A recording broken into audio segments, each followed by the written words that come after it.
Në shumicën e rasteve iniciues nga familjarët i kemi në këtë rast vëllezërit. 200.000 prona janë me pronar, përkatësisht me person i cili ka vdek. Kosova sfidohet nga një problem serioz në regjistrimin e trashëgimisë së pronave.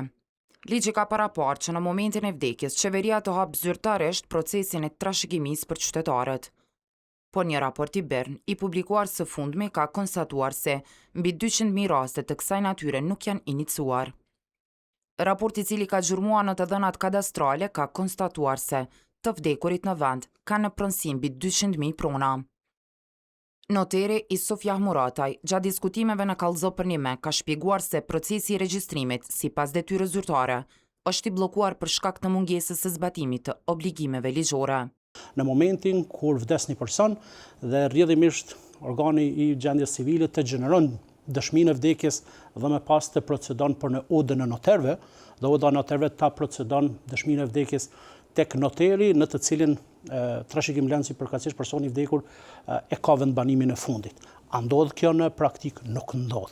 Dhe sigurisht që shqyrtimin e trashëgimisë e kemi çdo herë mbi bazën e inicimit nga ana e familjarëve, atyre të cilët kanë interes për me shqyrtu trashëgimin, dhe ajo që shumë është më rëndësi të thuhet në këtë rast është që në shumicën e rasteve iniciues nga familjarët i kemi në këtë rast vëllezërit, që është një karakteristikë shumë interesante dhe që ka një konotacion jashtëzakonisht shumë të rëndësishëm edhe sa i përket pjesës së deklaratës trashëgimore.